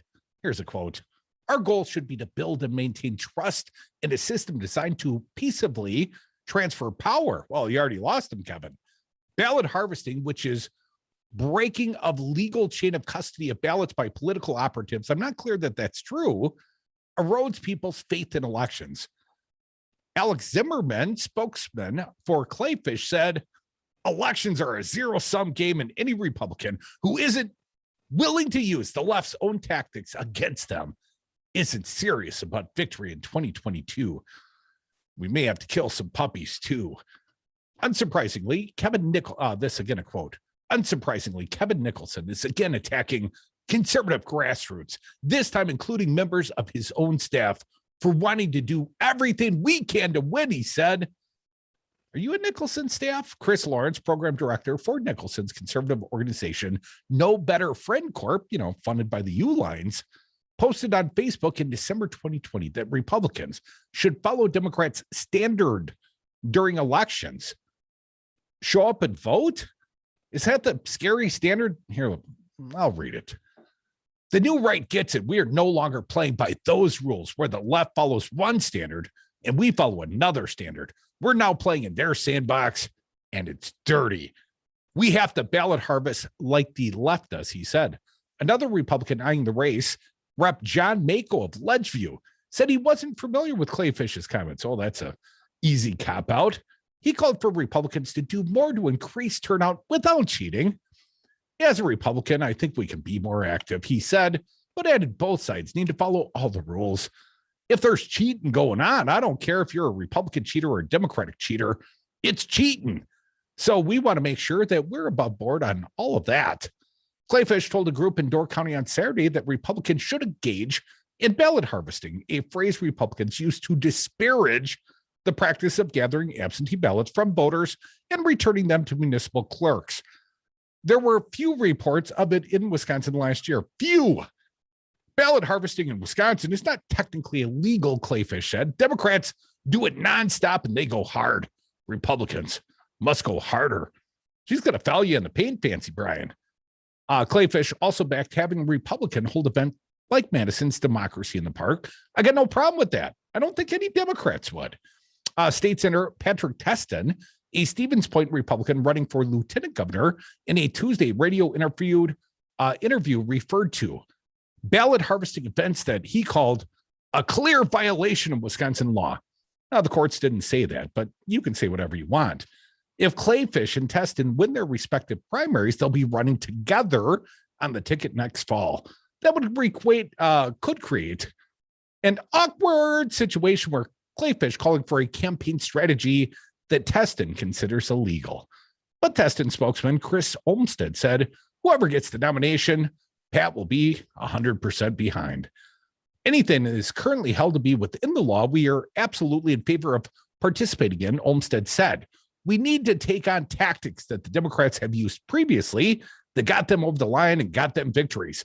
Anything that is within the law, the senator is more than willing to participate in.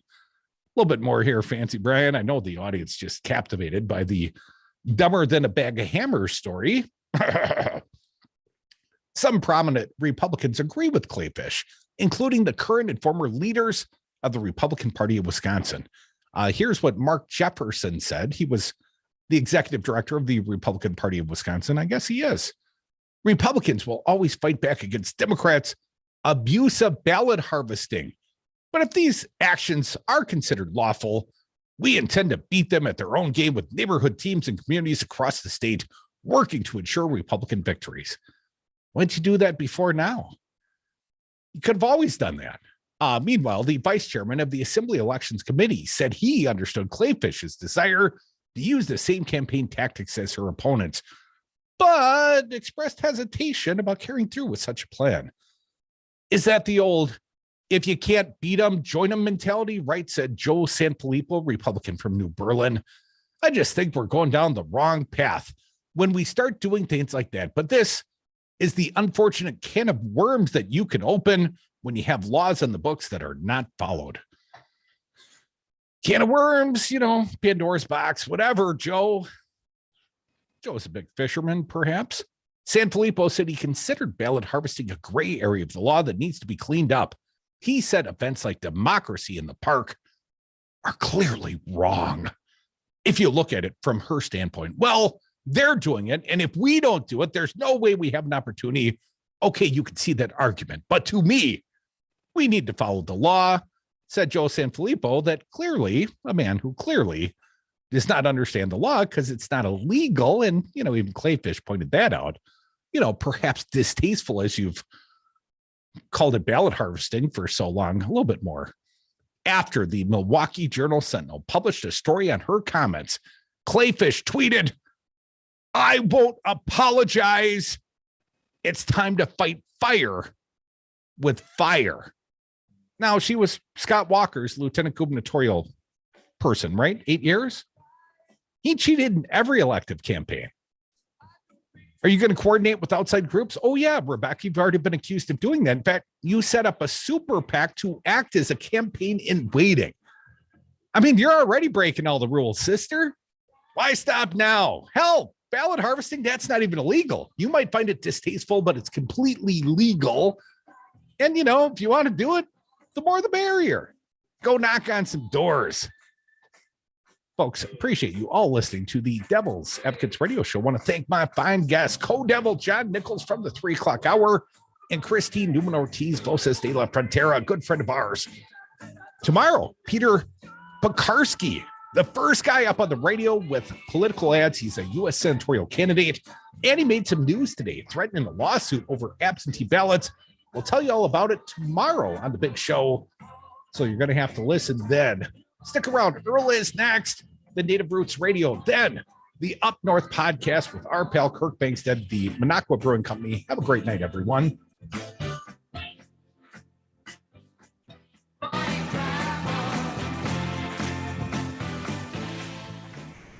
Now let's hear your side of the story, sister.